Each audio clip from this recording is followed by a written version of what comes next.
सगळ्यांचं पुन्हा एकदा स्वागत.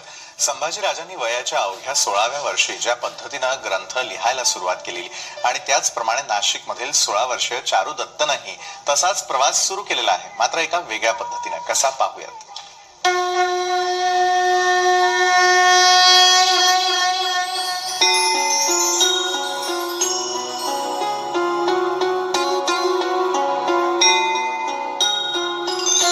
एक घर जिथे अभंग राहतात, एक घर जिथे वेद सर्वत्र दिसतात, एक घर जिथे ज्ञानोबा तुकोबांच्या ओव्या राहतात, एक घर जिथे अभंगांच्या भिंती आहेत, एक घर जिथे ओव्यांचं छत आहे.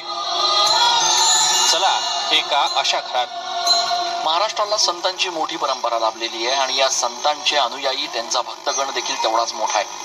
मात्र नाशिकमध्ये आज आपण अशा एका भक्ताला भेटणार आहोत की ज्याचं संपूर्ण कार्य आणि ज्याची दिनचर्या ही अत्यंत आश्चर्यकारक आणि चमत्कारिक आहे. कोण आहे हा भक्त आणि नक्की त्यानं या सगळ्या भक्तीपायी काय केलंय आपल्या घरामध्ये, बघूयात या खास रिपोर्ट मध्ये. नाशिकमध्ये राहणाऱ्या थोरात कुटुंबाचं हे घर.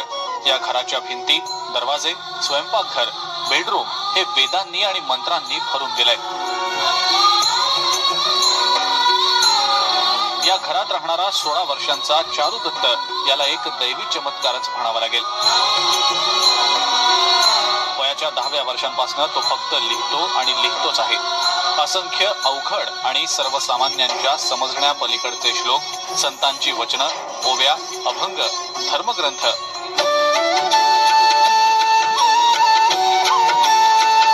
चारू दत्तच्या घरात पाऊल ठेवल्यानंतर घरातला एकही कोपरा, एकही जागा अशी नाही ज्या ठिकाणी त्यानं हे लिखाण केलेलं नाही.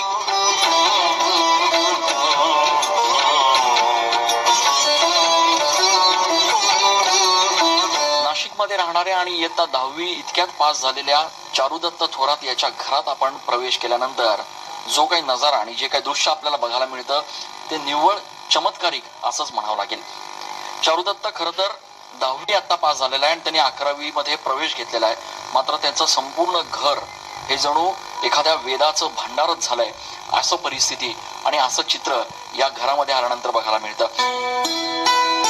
घरांच्या भिंतीवर, पंख्यावर, घड्याळावर, स्वयंपाकघरातल्या ओट्यावर, भांड्यांवर, कपाटावर, खिडक्यांवर जिथे जिथे म्हणून जागा दिसेल तिथे 16 वर्षांच्या या चारू दत्तनं मोठ्या साधू महंतांना देखील जमणार नाही असे ज्ञानेश्वरीतले पाठ लिहून ठेवले आहेत. लहानपणापासूनच चारू दत्त हुशार आणि इतरांपेक्षा वेगळा आहे. मित्र होते, मात्र त्याचं मन हे वेगळीकडेच होतं. त्याला लहानपणापासूनच अभंग, कीर्तन, देवासंतांच्या गोष्टी ऐकायला आवडत असत. मात्र जसा चारुदत्त मोठा होत होता तसतसा त्याच्यातल्या प्रगल्भतेचा अनुभव घरच्या लोकांना येत गेला. ज्या वयात मुलं कॉलेजच्या कट्ट्यावर बसून मजा करत असतात त्याच वयात चारुदत्त वेगवेगळ्या विषयांवरचे धर्मग्रंथ लिहितो आहे.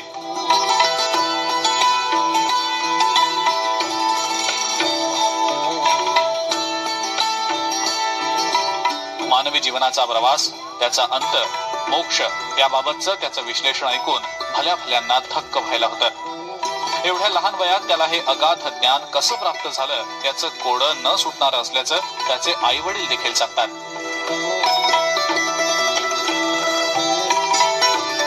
आमच्या पोटी आम्ही असं काय पुण्य केलं होतं की आमच्या पोटी असा मुलगा जन्माला आला. आम्ही तर त्याला अगदी म्हणजे त्याची सेवा नाही तर ही साक्षात विष्णूची, देवाची सेवा आहे. त्याचं अगदी म्हणजे खाण्यापासून तर अगदी छोट्या छोट्या गोष्टी सुद्धा म्हणजे एका कृष्णाच्या जशा खोळी होत्या तशा त्या, जसं यशोदा मैयाला कृष्णाची जसं म्हणजे अनुभव आलेला आहे तसा मला येतो. चारू दत्ताचं लिखाण हे गेल्या 2 ते 3 वर्षापासून या ठिकाणी घरात चालू आहे. त्याचा अभ्यास पाहता हे संतांप्रमाणे त्याचं हे लिखाण झाले. त्याचं कोणत्याही प्रकारचा ग्रंथ न वाचता आणि कोणत्या प्रकारचा संस्कृत या विषयाचा अभ्यास नसताना त्याने जे लिखाण केलेलं आहे ते वेदांमध्ये, ब्रह्मवेद, जीवनवेद या प्रकारच्या वेदांमध्ये त्याचं लिखाण होत आहे आणि सातत्याने चालू आहे. चारू दत्तच्या आई वडिलांचे अनुभव थक्क करून टाकणारे आहेत. एकदा समाधी अवस्थेत लिहिण्यासाठी बसलेला चारुदत्त तब्बल 12 ते 15 तास सलग लिहितच असतो. अनेकदा मध्यरात्री बंगाली, कन्नड तसंच इतर भाषांमध्ये अस्खलित संतांच्या ओव्याही म्हणतो. अनेकदा तर मध्यरात्री उठून लिखाणही करतो. विशेष म्हणजे एवढं सारं लेखन करून देखील चारुदत्तला 10वीत 80% मार्क्स मिळाले आहेत. धर्म, ज्ञान, मुक्ती, स्वर्ग, नरक, मोह या आणि अशा अनेक विषयांवर चारुदत्त धर्मशास्त्राला आधारभूत असे संदर्भ देत त्याचं विवेचन करतो. चारुदत्तचे आषाढी वारीबाबत तसंच नाशिकमध्ये होणाऱ्या सिंहस्थाबाबत सडेतोड विचार ऐकून कोणी महात्मा किंवा मोठा संत आपल्याशी बोलत तर नाही ना असा भास आपल्याला होईल.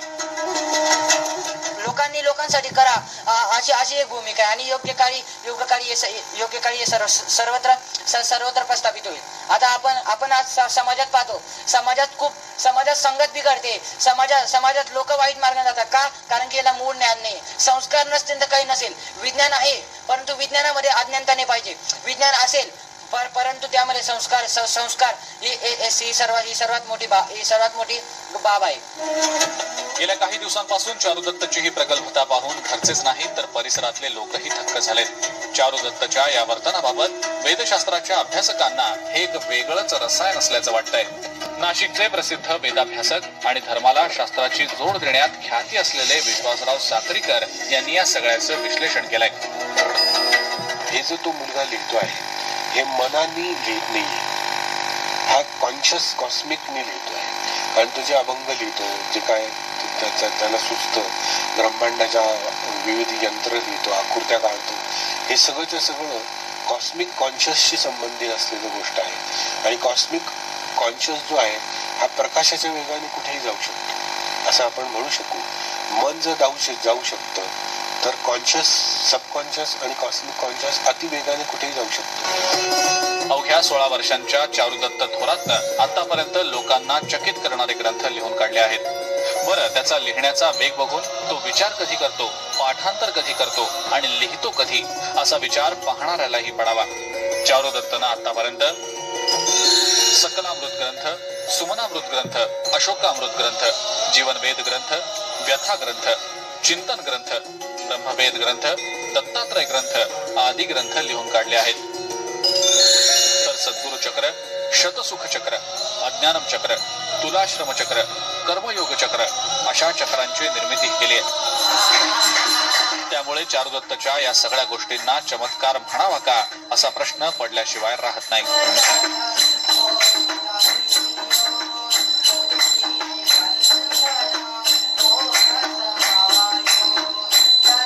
ज्ञानदेवे रचिला पाया तुका झालासी कळस अशी जरी ओवी असली तरी नाशिकच्या चारुदत्तनं मात्र आता याही पुढचा प्रवास जो आहे तो त्याच्या लिखाणाच्या माध्यमातून सुरू केलाय. चारुदत्ताचं संपूर्ण घर म्हणजे ज्ञानाचं एक मोठं भंडार झालंय. या क्षेत्रातल्या तज्ज्ञांनी आता या सगळ्या गोष्टींचा नीट अभ्यास करून समाजाला याच्यामधनं काय बोध देता येईल त्याबाबत प्रयत्न करण्याची गरज आहे. नाशिकहून कॅमेरा पर्सन आकाश येवलेसह मी चंदन पूजाधिकारी, TV9.